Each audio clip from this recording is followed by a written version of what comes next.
Hallelujah. Good morning. ಮತ್ತೊಂದು ಶ್ರೇಷ್ಠವಾದ ಸಮಯದಲ್ಲಿ ನಮ್ಮ ಕರ್ತನನ್ನು ಆರಾಧಿಸುವಂತೆ ನಮ್ಮ ಹೃದಯ ಆತನ ಸನ್ನಿಧಿಯಲ್ಲಿ ಸಿದ್ಧಪಡಿಸಿಕೊಳ್ಳುವ ಹಾಗೆ, ದೇವರ ವಾಕ್ಯ ಕೇಳುವ ಹಾಗೆ, ಪ್ರಾರ್ಥನೆ ಮಾಡುವ ಹಾಗೆ, ದೇವರು ಕೊಡುವ ಅನುದಿನದ ಅವಕಾಶಕ್ಕಾಗಿ ಆತನನ್ನೇ ಸ್ತುತಿಸೋಣ. ಬನ್ನಿ, ಒಂದು ಚಿಕ್ಕ ಪ್ರಾರ್ಥನೆಯೊಂದಿಗೆ ಈ ದಿನದ ವಾಕ್ಯ ಧ್ಯಾನ ಪ್ರಾರಂಭಿಸೋಣ. ಪರಿಶುದ್ಧ ದೇವರೇ, ನಿಮಗೆ ವಂದನೆಗಳು. ನಿಮ್ಮ ಕೃಪೆಯಿಂದಲೇ ದೇವರೇ, ಈ ತಿಂಗಳಿನ ಕೊನೆಗೆ ನಮ್ಮನ್ನು ಕರೆತಂದಿದ್ದೀರಿ. ಎಷ್ಟೋ ತ್ವರಿತವಾಗಿ ಈ ನೂತನ ವರ್ಷದಲ್ಲಿ ಒಂದು ತಿಂಗಳು ಮುಗಿದು ಹೋಗುತ್ತಿರುವಾಗ ದೇವರೇ, ನಮ್ಮ ಜೀವಿತದಲ್ಲಿ ಏನನ್ನು ಸಾಧಿಸಿದೆವು, ಹೇಗೆ ಜೀವಿಸಿದೆವು, ಏನೆಲ್ಲ ಗುರಿಯುಳ್ಳವರಾಗಿ ಯಾವುದೆಲ್ಲ ವಿಷಯದಲ್ಲಿ ಆಸಕ್ತರಾಗಿದ್ದೇವೆ ಎಂಬುದನ್ನು ಪರಿಶೀಲಿಸಿಕೊಳ್ಳಲು ಸಹಾಯ ಮಾಡಿರಿ. ಪ್ರತಿ ದಿನ ನಿಮ್ಮನ್ನು ಮಹಿಮೆಪಡಿಸುವ ದಿನವಾಗಿ, ನಿಮ್ಮ ಚಿತ್ತ ನೆರವೇರಿಸುವ ದಿನವಾಗಿ ನಮ್ಮ ಜೀವಿತದಲ್ಲಿರುವ ಹಾಗೆ ಸಹಾಯ ಮಾಡಿರೆಂದು ಕ್ರಿಸ್ತನ ನಾಮದಲ್ಲಿ ಬೇಡುತ್ತೇನೆ ತಂದೆಯೇ, ಆಮೇನ್. ಹೇಗಿದ್ದೀರಿ ಪ್ರಿಯರೇ?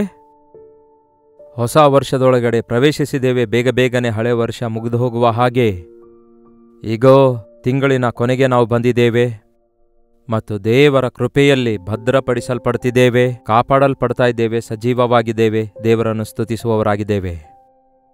ದೇವರು ನಮಗೆ ಅನುದಿನವೂ ತನ್ನ ಕೃಪೆಯಲ್ಲಿ ಭದ್ರಪಡಿಸುತ್ತಿದ್ದಾರೆ. ನೀವು ಹೇಗಿದ್ದೀರಿ?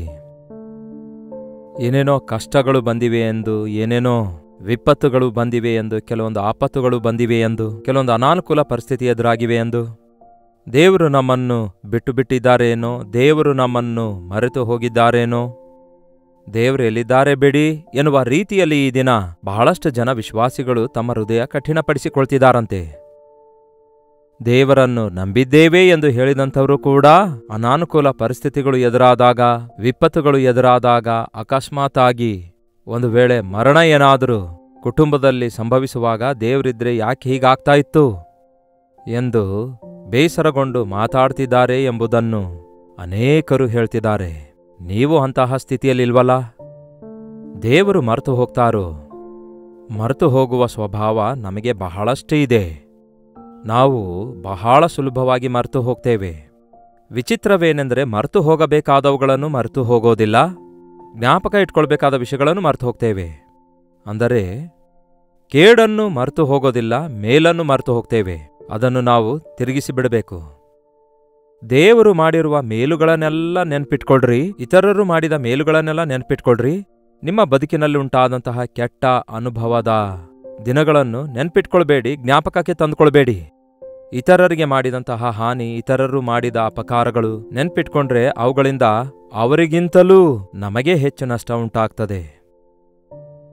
ಆದರೂ ಸಹ ಕೇಳಿ, ನಮ್ಮ ದೇವರು ಮರೆತು ಹೋಗುವ ದೇವರಲ್ಲ. ಆದರೆ ನಾವಾದರೂ ಮರೆತು ಹೋಗುವ ಸ್ವಭಾವವುಳ್ಳವರಾಗಿದ್ದೇವೆ. ನಾವು ಮರೆತು ಹೋದರೂ ಕೂಡ ಆತನು ಮರೆತು ಹೋಗಲ್ಲ. ಎಂತಹ ಒಳ್ಳೆಯ ದೇವರು ನೋಡಿ. ನಿಜವೇ, ಕೆಲವೊಂದು ಸಾರಿ ನಮ್ಮ ಪ್ರಾರ್ಥನೆಗೆ ಉತ್ತರ ಬರದೇ ಇರುವಾಗ, ನಾವು ಆಶಿಸಿದಂತೆ ನಮಗಾಗದೇ ಇರುವಾಗ, ನಾವು ಎಷ್ಟೋ ಎಕ್ಸ್ಪೆಕ್ಟ್ ಮಾಡಿದ್ದು ನಮಗಾಗದೇ ಇರುವಾಗ ಖಚಿತವಾಗಿಯೂ ಇಂತಹ ಸಂದೇಹ ಬರುವಂಥದ್ದು ಸಹಜವೇ. ಆದರೆ ಇಂತಹ ಸಂದೇಹಗಳಿಂದ ಬಿಡಿಸಲ್ಪಡಬೇಕಾದರೆ ಕರ್ತನ ಮೇಲೆಯೇ ನಂಬಿಕೆ ಇಡಬೇಕು, ಆತನ ಮಾತಿನ ಮೇಲೆ ನಂಬಿಕೆ ಇಡಬೇಕು. ಅದಕ್ಕೆ ಪ್ರಿಯರೇ, ಬೈಬಲ್ ಎಂಬ ಈ ಗ್ರಂಥ ನಮಗೆ ಆಯಾ ದಿನಕ್ಕೆ ತಕ್ಕಂತೆ, ಆಯಾ ವಿಷಯಕ್ಕೆ ತಕ್ಕಂತೆ ಮೇಲಿಂದ ಮೇಲೆ ನಮಗೆ ಅವಶ್ಯಕವಾದದ್ದನ್ನೆಲ್ಲ ತಿಳಿಯಪಡಿಸುತ್ತದೆ. ಒಮ್ಮೆ ನೋಡೋಣ ಬನ್ನಿ. ಯೆಶಾಯನ ಪುಸ್ತಕ 49ನೇ ಅಧ್ಯಾಯ 14ನೇ ವಚನ ಓದುತ್ತಿದ್ದೇನೆ, ಕೇಳ್ರಿ. ಚೀಯೋನ್ ನಗರಿಯಾದರೋ ಯೆಹೋವನು ನನ್ನನ್ನು ಕೈಬಿಟ್ಟಿದ್ದಾನೆ, ಕರ್ತನು ನನ್ನನ್ನು ಮರೆತಿದ್ದಾನಲ್ಲಾ ಅಂದುಕೊಂಡಳು. ಏನಂತೆ? ಯೆಹೋವನು ನನ್ನನ್ನು ಕೈಬಿಟ್ಟಿದ್ದಾನೆ, ಕರ್ತನು ನನ್ನನ್ನು ಮರೆತು ಹೋಗಿದ್ದಾನೆ ಎಂದು ಅಂದುಕೊಳ್ತೇವೆ. ನಾವು ಅಂದುಕೊಂಡಿದ್ದೆಲ್ಲ ನೆರವೇರೋದಿಲ್ಲ, ನಾವು ಅಂದುಕೊಂಡಿರೋದೆಲ್ಲ ಸರಿಯಾಗಿರಲ್ಲ. ನಾವು ಅಂದುಕೊಳ್ತಾ ಇದ್ದೇವೆ ನಮ್ಗೆ ಅರ್ಥ ಆಗಲಾರ್ದಕ್ಕಾಗಿ. ದೇವರ ಶ್ರೇಷ್ಠತೆಯನ್ನು, ದೇವರ ಪ್ರೀತಿಯನ್ನು, ದೇವರ ಅಪಾರವಾದ ದಯೆ ಕನಿಕರವನ್ನು ನಾವು ನಿಜವಾಗ್ಲೂ ಆಳವಾಗಿ ಜ್ಞಾಪಕ ಮಾಡಿಕೊಳ್ಳೋದಾದರೆ ಯಾವತ್ತೇ ಆಗಲಿ ಇಂತಹ ಸಂದೇಹಗಳು ನಮಗೆ ದೇವರ ಮೇಲೆ ಬರೋದೇ ಇಲ್ಲ. ದೇವರ ಮೇಲೆ ಸಂದೇಹಗಳನ್ನುಂಟು ಮಾಡುವವನು ಸೈತಾನನಾಗಿದ್ದಾನೆ. ದೇವರಿಗೆ ವಿರುದ್ಧವಾಗಿ ದೇವದೂಷಣೆ ಮಾಡುವಂತೆ ಪ್ರೇರೇಪಿಸುವವನೇ ಸೈತಾನನಾಗಿದ್ದಾನೆ. ದೇವರು ಸ್ತುತಿಗೆ ಪಾತ್ರನೇ ಹೊರತು ದೂಷಣೆಗೆ ಪಾತ್ರನಲ್ಲ. ಆತನು ಮೇಲು ಮಾಡುವಾತನೇ ಹೊರತು ಕೇಡು ಮಾಡುವಾತನು ಅಲ್ಲವೇ ಅಲ್ಲ. ನಿಮ್ಮ ಜೀವಿತದಲ್ಲಿ ಕೇಡಿಗೆ ಕಾರಣ ನೀವಾಗಿರಬಹುದು, ನಿಮ್ಮ ಅವಿಧೇಯತೆ ಆಗಿರಬಹುದು, ನಿಮ್ಮ ಅಪನಂಬಿಕೆ ಆಗಿರಬಹುದು, ನೀವು ದೇವರಿಂದ ದೂರ ಆಗಿರುವ ಕಾರಣ ಆಗಿರಬಹುದು. ಆದರೆ ಅವು ದೇವರಿಂದ ಉಂಟಾದವುಗಳಲ್ಲ ಪ್ರಿಯರೇ. ದೇವರ ಪರಿಮಿತಿಯಲ್ಲಿ ನಾವಿರೋದಾದ್ರೆ, ದೇವರ ಬೇಲಿಯ ಅಡಿಯಲ್ಲಿ ನಾವಿರೋದಾದ್ರೆ ಯಾವ ಅಪಾಯವೂ ನಮಗೆ ಬರಲ್ಲ. ಮತ್ತೆ ಬೇಕಾದ್ರೆ ಓದು ನೋಡಿ ಕೀರ್ತನೆ 91. ದೇವರು ನಮಗೆ ಎಂತಹ ದೊಡ್ಡ ಕಾವಲು ಕೊಡ್ತಿದ್ದಾರೆಂದು, ಎಷ್ಟರ ಮಟ್ಟಿಗೆ ನಮ್ಮ ಮೇಲೆ ದೃಷ್ಟಿ ಇಟ್ಟಿದ್ದಾರೆಂದು, ಎಷ್ಟರ ಮಟ್ಟಿಗೆ ನಮ್ಮನ್ನು ಕಾಪಾಡ್ತಿದ್ದಾರೆಂದು, ಎಷ್ಟು ವಿಧಾನದಲ್ಲಿ ಆತನು ನಮ್ಮ ಸುತ್ತಲೂ ತನ್ನ ಬೇಲಿ ಹಾಕಿಟ್ಟಿದ್ದಾನೆಂದು ನಮ್ಮ ಪ್ರತಿಯೊಬ್ಬರಿಗೂ ಗೊತ್ತಾಗ್ತದೆ. ಪ್ರತಿ ಆಪತ್ತು, ರೋಗ, ವಿಪತ್ತು ಇವುಗಳಿಂದ ನಾವು ತಪ್ಪಿಸಲ್ಪಡುವ ಹಾಗೆ ದೇವರು ಹೇಗೆ ತನ್ನ ಕೃಪೆ ತೋರಿಸ್ತಿದ್ದಾರೆಂದು ಮೇಲಿಂದ ಮೇಲೆ ಓದಿ ಅರ್ಥ ಮಾಡಿಕೊಳ್ಳಬಹುದು. ಒಮ್ಮೆ 91ನೇ ಕೀರ್ತನೆಯ 1-2 ವಚನಗಳನ್ನು ಓದಿಕೊಳ್ಳೋಣ ಬನ್ನಿ. ಪರಾತ್ಪರನ ಮೊರೆ ಹೊಕ್ಕಿರುವವನು ಸರ್ವಶಕ್ತನ ಆಶ್ರಯದಲ್ಲಿ ಸುರಕ್ಷಿತನಾಗಿರುವನು. ನಾನು ಯೆಹೋವನಿಗೆ, ನೀನೇ ನನ್ನ ಶರಣನೂ ನನ್ನ ದುರ್ಗವೂ, ನಾನು ಭರವಸೆಬಿಟ್ಟಿರುವ ನನ್ನ ದೇವರು ಎಂದು ಹೇಳುವೆನು. ನಿನ್ನನ್ನು ಬೇಟೆಗಾರನ ಬಲೆಯಿಂದ ಬಿಡಿಸುವವನೂ ಮರಣಕರ ವ್ಯಾಧಿಯಿಂದ ತಪ್ಪಿಸುವವನು ಆತನೇ. ಆತನು ನಿನ್ನನ್ನು ತನ್ನ ರೆಕ್ಕೆಗಳಿಂದ ಹುದುಗಿಸುವನು. ಆತನ ಪಕ್ಕಗಳ ಮರೆಯನ್ನು ಆಶ್ರಯಿಸಿಕೊಳ್ಳುವಿ. ಆತನ ಸತ್ಯತೆಯೇ ನಿನಗೆ ಖೇಡ್ಯವೂ ಗುರಾಣಿಯೂ ಆಗಿದೆ. ಆತನ ಪಕ್ಕಗಳ ಮರೆಯನ್ನು ಆಶ್ರಯಿಸಿಕೊಳ್ಳುವಿ. ಆತನ ಸತ್ಯತೆಯೇ ನಿನಗೆ ಖೇಡ್ಯವೂ ಗುರಾಣಿಯೂ ಆಗಿದೆ ಎಂದು ನಿನ್ನ ದೇವರಾದ ಯೆಹೋವನ ಬಗ್ಗೆ ಹೇಳುವಿ. ಆತನೇ ನನ್ನ ಕೋಟೆ, ಕೋಟೆಯಲ್ಲಿರುವವನಿಗೆ ಯಾರೂ ಮುಟ್ಟಲ್ಲ ಪ್ರಿಯರೇ. ಆತನೇ ನನ್ನ ದುರ್ಗವು, ಆತನೇ ನನ್ನ ಆಶ್ರಯ. ಆತನ ಪರಿಮಿತದಲ್ಲಿರುವವರಿಗೆ ಯಾವುದೇ ವಿಧವಾದ ವಿಪತ್ತು ಉಂಟಾಗಲ್ಲ. ಎಂತಹದೇ ಭಯ ಆಂದೋಲನೆಯನ್ನು ನಾವು ನೋಡಿದರೂ ಕೂಡ ನಾವು ಭಯಪಡುವ ಅವಶ್ಯಕತೆ ಇಲ್ಲ. ಕಾರಣ ನಾವಾದರೂ ಒಂದು ಕ್ಷಣಕ್ಕೆ ಅಲಕ್ಷ್ಯರಾಗಿರುತ್ತೇವೇನೋ, ಆದರೆ ನಮ್ಮನ್ನು ಕಾಪಾಡುವ ದೇವರು ತೂಕಡಿಸುವುದಿಲ್ಲ, ನಿದ್ರಿಸುವುದಿಲ್ಲ. ಆತನು ನಮ್ಮನ್ನು ಪ್ರೀತಿಸಿ ನಮಗಾಗಿ ಆತನು ತನ್ನ ಪ್ರಾಣವನ್ನೇ ಕೊಟ್ಟ ದೇವರಾಗಿದ್ದಾರೆ. ಚಿಯೋನ್ ನಗರಿ ಆದರೂ ಯೆಹೋವನು ನನ್ನನ್ನು ಕೈಬಿಟ್ಟಿದ್ದಾನೆ, ಕರ್ತನು ನನ್ನನ್ನು ಮರೆತಿದ್ದಾನೆ ಅಂದುಕೊಂಡಳು. ಒಬ್ಬ ಹೆಂಗಸು ತಾನು ಹೆತ್ತ ಮಗುವಿನ ಮೇಲೆ ಕರುಣೆಯಿಡದೆ ತನ್ನ ಮೊಲೆಕೂಸನ್ನು ಮರೆತಾಳೇ. ನನ್ನನ್ನು ದೇವರು ಮರೆತು ಹೋಗಿದ್ದಾರೆ ಅಂದುಕೊಳ್ತಾ ಇದ್ದೀರಿ. ಆದರೆ ಒಬ್ಬ ಸ್ತ್ರೀ ತನ್ನ ಗರ್ಭದಲ್ಲಿ ಹುಟ್ಟಿರುವ ಮಗುವನ್ನು ಕರುಣಿಸದೆ ಮೊಲೆಕೂಸನ್ನು, ಹಾಲು ಕುಡಿಯುವ ಕೂಸನ್ನು, ಹಸುಕೂಸನ್ನು ಮರೆತಾಳೇ. ಆಕೆ ಮರೆಯುವುದಿಲ್ಲ ಎಂಬ ಉತ್ತರ ನಮಗೆ ಬಂದೇ ಬರುತ್ತೆ ಅಂದ್ಕೊಳ್ತೇನೆ. ಒಂದು ವೇಳೆ ಈ ದಿನಗಳಲ್ಲಿ ನೋಡೋದಾದರೆ ಮರೆಯುವಳೋ ಎಂಬುದು ಒಂದು ಪ್ರಶ್ನಾರ್ಥಕವಾಗಿಯೇ ಉಳ್ಕೊಂಡಿದೆ. ಅದಕ್ಕೆ ಆಗಲೇ ಬೈಬಲಲ್ಲಿ ಬರೆಯಲಾಗಿದೆ, ಮರೆತಳು, ಒಂದು ವೇಳೆ ಮರೆತಾಳು. ಅಂದರೆ ಒಬ್ಬ ತಾಯಿ ತನ್ನ ಮಗುವನ್ನು ಮರೆತರೂ ಮರೆತಾಳೇನೋ, ಆದರೆ ನಾನು ನಿನ್ನನ್ನು ಮರೆಯುವುದಿಲ್ಲ. ನಿಮಗೂ ಕೂಡ ದೇವರು ಸ್ಪಷ್ಟವಾಗಿ ಹೇಳ್ತಿದ್ದಾರೆ ಪ್ರಿಯರೇ, ನಾನು ನಿಮ್ಮನ್ನು ಮರೆಯುವುದಿಲ್ಲ ಎಂದು. ಮನುಷ್ಯರು ನಮ್ಮನ್ನು ಮರೆತು ಹೋಗ್ತಾರೆ, ನಮ್ಮ ತಂದೆ ತಾಯಿಗಳು ನಮ್ಮನ್ನು ಮರೆತು ಹೋಗ್ತಾರೆ, ನಮ್ಮ ಮಕ್ಕಳು ನಮ್ಮನ್ನು ಮರೆತು ಹೋಗುತ್ತಾರೆ. ಹಸುಕೂಸನ್ನು ಮರೆತು ಹೋಗುವ ತಾಯಂದಿರು ಇದೇನು ಎಷ್ಟು ಭಯಂಕರ ನೋಡಿ. ಒಬ್ಬ ತಾಯಿ ಆಟಾಡುವ ಮಗುವನ್ನು ಬಿಟ್ಟು ಮೊಬೈಲ್ ತಗೊಂಡು ಹೋದಳೆಂದು ಕೇಳಿದೇವಲ್ಲವೇ? ಒಬ್ಬ ತಾಯಿ ಸ್ವಂತ ಮಗುವನ್ನು ಕತ್ತಿಯಿಂದ ಕೊಯ್ದು ಪೆಟ್ಟಿಯಲ್ಲಿಟ್ಟು ಎಲ್ಲೋ ಒಂದು ಕಡೆಯಲ್ಲಿ ಮುಚ್ಚಿಟ್ಟಿದ್ದಾಳೆ ಎಂಬುದಾಗಿ ಇಂತಹ ನ್ಯೂಸಸ್ ಕೇಳ್ತಾ ಇರುವಾಗ ಹೆತ್ತ ತಾಯಿಯೋ ಇಂತಹ ಕೆಲಸ ಮಾಡೋದು? ರಕ್ತ ಹಂಚಿಕೊಂಡು ಹುಟ್ಟಿರುವ ಮಗುವಿನ ಮೇಲೆ ಇಂತಹ ಕ್ರೂರಕರವಾದ ಕಾರ್ಯ ಮಾಡ್ತಿರೋದು ಹೇಗೆ?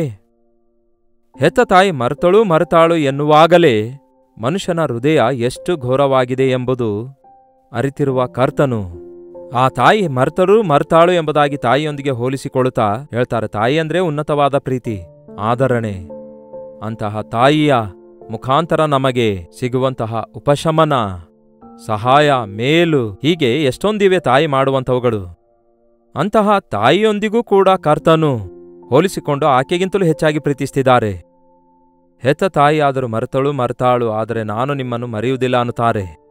ಕೇಳಿ ಪ್ರಿಯರೇ, ನೀವೇನಾದ್ರೂ ಹೇಳ್ತಾ ಇದ್ದೀರಾ, ದೇವರು ನನ್ನನ್ನು ಮರೆತು ಹೋಗಿದ್ದಾರೆ, ನನ್ನ ಕೈ ಬಿಟ್ಟಿದ್ದಾರೆ, ದೇವರಿಗೆ ನಾನು ನೆನಪಿಲ್ಲ, ದೇವರು ನನ್ನ ಮೇಲೆ ಕೋಪಗೊಂಡಿದ್ದಾರೆ, ದೇವರು ನನಗೆ ಶಪಿಸಿದ್ದಾರೆ ಎಂದು ಅಬ್ಬೋ ಬಹಳಷ್ಟು ಜನ ಹೀಗೆ ಏನೇನೋ ಊಹಿಸಿಕೊಳ್ತಾರೆ.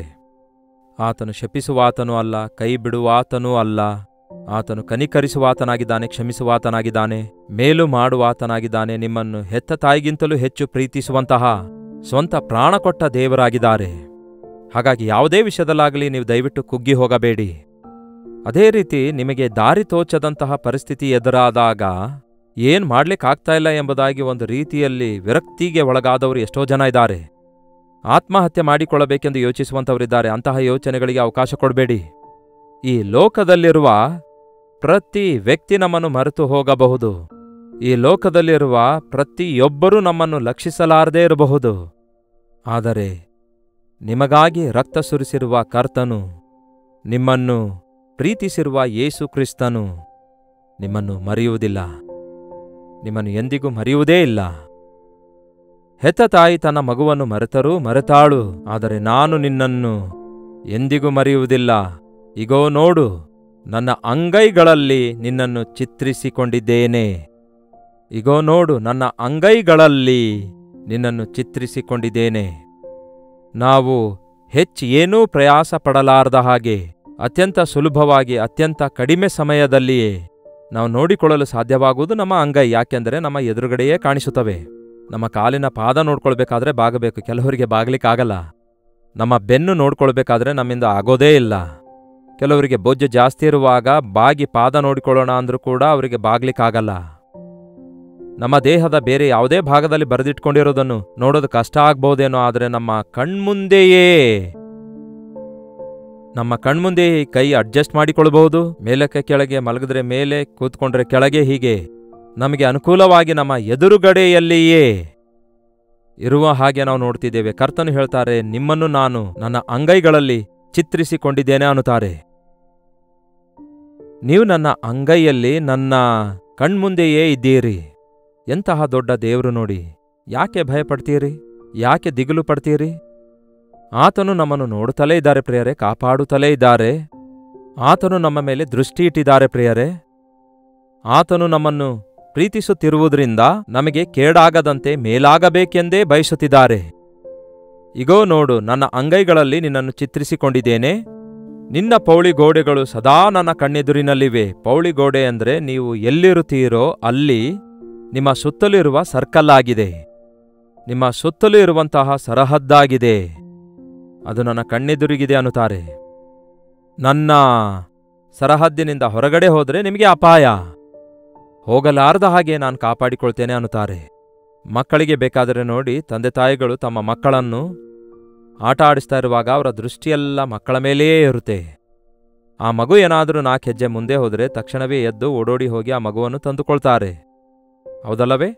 ನಮ್ಮ ಕರ್ತನು ಕೂಡ ನಮಗೆ ಯಾವ ಅಪಾಯವೂ ಬರದ ಹಾಗೆ, ಸೈತಾನನ ಬಾಯಿಗೆ ನಾವು ಸಿಕ್ಕಿಬೀಳದ ಹಾಗೆ, ಅವನ ಶೋಧನೆಗೆ ನಾವು ಗುರಿಯಾಗದ ಹಾಗೆ, ಬಿದ್ದು ಹೋಗಲಾರದ ಹಾಗೆ, ಹಾಳಾಗಲಾರದ ಹಾಗೆ ಆತನು ತನ್ನ ದೃಷ್ಟಿ ನಮ್ಮ ಮೇಲಿಟ್ಟು ನಮ್ಮ ಸುತ್ತಲೂ ತನ್ನ ಬೇಲಿಯನ್ನು ಹಾಕಿ ಆತನ ಸರಹದ್ದನ್ನು ದಾಟಿ ಹೋಗಲಾರದ ಹಾಗೆ ನಮ್ಮನ್ನು ಕಾಪಾಡುವಂತಹ ಕರ್ತನಾಗಿದ್ದಾರೆ. ನಿನ್ನ ಪೌಳಿಗೋಡೆಗಳನ್ನು ಸದಾ ನನ್ನ ಕಣ್ಣೆದುರಿನಲ್ಲಿವೆ ಅನ್ನುತ್ತಾರೆ. ನಿತ್ಯ ಅಂದರೆ ಇದರ ಅರ್ಥ ನೀವು ಹುಟ್ಟಿದಂದಿನಿಂದ ಕರ್ತನ ಸನ್ನಿಧಿಗೆ ಹೋಗುವವರೆಗೂ ನೈಟ್ ಅಂಡ್ ಡೇ ನಮ್ಮನ್ನು ಆತನು ಕಾಪಾಡುತ್ತಿದ್ದಾನೆ. ಇಸ್ರಾಯೇಲರನ್ನು ಕಾಪಾಡುವ ದೇವರು ತೂಕಡಿಸುವುದಿಲ್ಲ, ನಿದ್ರಿಸುವುದಿಲ್ಲ. ಇಂತಹ ದೊಡ್ಡ ದೇವರು ನಿಮಗಿರುವಾಗ ಯಾವುದೇ ವಿಷಯದಲ್ಲಾಗಲಿ ನೀವು ಕಳವಳ ಪಡುವ ಅವಶ್ಯಕತೆ ಇಲ್ಲ. ಕಷ್ಟ ಬಂದಿದ್ದಕ್ಕಾಗಿ, ಶ್ರಮೆ ಬಂದಿದ್ದಕ್ಕಾಗಿ, ನಷ್ಟ ಉಂಟಾಗಿದ್ದಕ್ಕಾಗಿ, ಬಾಧೆ ನಿಂದೆ ಉಂಟಾಗಿದ್ದಕ್ಕಾಗಿ ದೇವರು ಮರೆತು ಹೋಗಿ ಕೈಬಿಟ್ಟಿದ್ದಾರೆ ಎಂದು ಯೋಚಿಸದೆ, ದೇವರೇ ನೀನೇ ನೋಡಯ್ಯ, ಈ ಬಾಧೆಯಲ್ಲಿ ನನ್ನನ್ನು ಆಧರಿಸಿರಿ ಎಂದು ನೀವು ಮೊರೆ ಇಡೋದಾದರೆ, ತನ್ನ ಅಂಗೈಯಲ್ಲಿ ನಿಮ್ಮನ್ನು ಚಿತ್ರಿಸಿಕೊಂಡಿರುವ ದೇವರು ನಿಮ್ಮನ್ನು ಅಪ್ಪಿಕೊಂಡು ನಿಮ್ಮ ಪ್ರತಿ ಅವಶ್ಯಕತೆ ತೀರಿಸುವ ಆತನಾಗಿರುತ್ತಾರೆ, ನಿಮ್ಮನ್ನು ಆಧರಿಸುವ ಆತನಾಗಿರುತ್ತಾರೆ. ಬನ್ನಿ ಪ್ರಾರ್ಥಿಸೋಣ. ಪರಿಶುದ್ಧ ದೇವರೇ, ನಿಮಗೆ ವಂದನೆಗಳು. ಅಪಾಯಕರವಾದ ಈ ಲೋಕದಲ್ಲಿ, ಶೋಧನಕರವಾದ ಈ ಲೋಕದಲ್ಲಿ, ಎಲ್ಲಿ ನೋಡಿದ್ರೂ ಕೂಡ ಗೊಂದಲದಿಂದ ತುಂಬಿಕೊಂಡಿರುವ ಈ ಪ್ರಪಂಚದಲ್ಲಿ ನಮ್ಮನ್ನು ನೋಡಿಕೊಳ್ಳುವವರು ಯಾರೂ ಇಲ್ವಲ್ಲ, ಕಾಪಾಡುವವರು ಯಾರೂ ಇಲ್ವಲ್ಲ, ನಮ್ಮನ್ನು ಪೋಷಿಸುವವರು ಯಾರೂ ಇಲ್ವಲ್ಲ, ಆಧರಿಸುವವರು ಯಾರೂ ಇಲ್ವಲ್ಲ, ನಮಗೆ ಯಾರೂ ಇಲ್ಲ. ದೇವರು ಕೂಡ ನಮ್ಮ ಕೈ ಬಿಟ್ಟಿದ್ದಾರೆ, ನಮ್ಮನ್ನು ಮರೆತು ಬಿಟ್ಟಿದ್ದಾರೆ ಎಂದು ಎಷ್ಟೋ ಜನ ಈ ದಿನ ಕುಗ್ಗಿ ಹೋಗ್ತಿದ್ದಾರೆ. ಯಾರೇ ಕೈ ಬಿಟ್ಟರೂ ಕೈ ಬಿಡಲಾರದ ದೇವರಿದ್ದಾರೆಂದು, ಎಂಥದೇ ಪರಿಸ್ಥಿತಿಯಲ್ಲಾಗಲಿ ಕರ್ತನು ನಮ್ಮ ಕೈ ಬಿಡುವುದಿಲ್ಲ, ತೊರೆದು ಬಿಡುವುದಿಲ್ಲ ಎಂಬುದನ್ನು ನಾವು ಜ್ಞಾಪಕದಲ್ಲಿಟ್ಕೊಂಡು ಅನವಶ್ಯಕವಾದ ನಿರುತ್ಸಾಹದ ಆಲೋಚನೆಗಳಿಗೆ ನಾವು ಅವಕಾಶ ಕೊಡದ ಹಾಗೆ, ದೇವರು ನಮ್ಮನ್ನು ಮರೆತು ಹೋಗಿದ್ದಾರೆ ಎಂಬ ಅಜ್ಞಾನಕ್ಕೆ ನಾವು ಅವಕಾಶ ಕೊಡದೆ, ಹಾಗೆ ಮಾಡಿ ನಮ್ಮನ್ನು ನಾವೇ ಹಾನಿ ಮಾಡಿಕೊಳ್ಳದ ಹಾಗೆ ದೇವರೇ ನಿಮ್ಮಲ್ಲಿಯೇ ನಂಬಿಕೆ ಇಡುವಂತೆ ಸಹಾಯ ಮಾಡಿರಿ. ನಮ್ಮ ದೇವರು ಸಜೀವವಾಗಿದ್ದಾರೆ ಎಂದು ಹೆಮ್ಮೆಯಿಂದ ಹೇಳುವ ಹಾಗೆ ಸಹಾಯ ಮಾಡಿರಿ. ಯಾರ್ಯಾರು ಯಾವ್ಯಾವ ಸ್ಥಳದಿಂದ ಈ ಲೈವ್ ಕಾರ್ಯಕ್ರಮ ವೀಕ್ಷಿಸುತ್ತಿದ್ದಾರೆಂದು ನೀವೇ ಬಲ್ಲಿರಿ. ಯಾರ್ಯಾರು ನನ್ನನ್ನು ದೇವರು ಬಿಟ್ಟಿದ್ದಾರೆ, ಮರೆತು ಬಿಟ್ಟಿದ್ದಾರೆ, ನಾವಿಂತಹ ಬಾಧೆಯಲ್ಲಿದ್ದೇವೆ ಎಂದು ಹೇಳಿ ರೋಧಿಸುತ್ತಿದ್ದಾರೋ ಅಂಥವರನ್ನು ದೇವರೇ ಒಂದು ಸಾರಿ ಅವರ ಭುಜ ತಟ್ಟಿ, ನಾನು ನಿಮ್ಮೊಂದಿಗಿದ್ದೇನೆ, ನಿಮ್ಮನ್ನು ಮರೆತು ಬಿಡೋದಿಲ್ಲ, ಕೈ ಬಿಡೋದಿಲ್ಲ ಎಂಬ ವಾಗ್ದಾನದೊಂದಿಗೆ ನಡೆಸಿರಿ ಎಂದು ಯೇಸು ಕ್ರಿಸ್ತನ ನಾಮದಲ್ಲಿ ಬೇಡಿ ಹೊಂದಿದ್ದೇನೆ ತಂದೆಯೇ, ಆಮೇನ್. ತಂದೆಯಾದ ದೇವರ ಪ್ರೀತಿಯು, ಮಗನಾಗಿರುವ ಕ್ರಿಸ್ತನ ಕೃಪೆಯೂ, ಆದರಣೆ ಕರ್ತನಾದ ಪವಿತ್ರಾತ್ಮನ ಸಹವಾಸವು ಕೂಡಿ ಬಂದಿರುವ ನಮ್ಮೆಲ್ಲರ ಸಂಗಡ ಇಂದಿಗೂ ಸದಾಕಾಲಕ್ಕೂ ನೆಲೆಯಾಗಿರಲಿ. ಆಮೇನ್.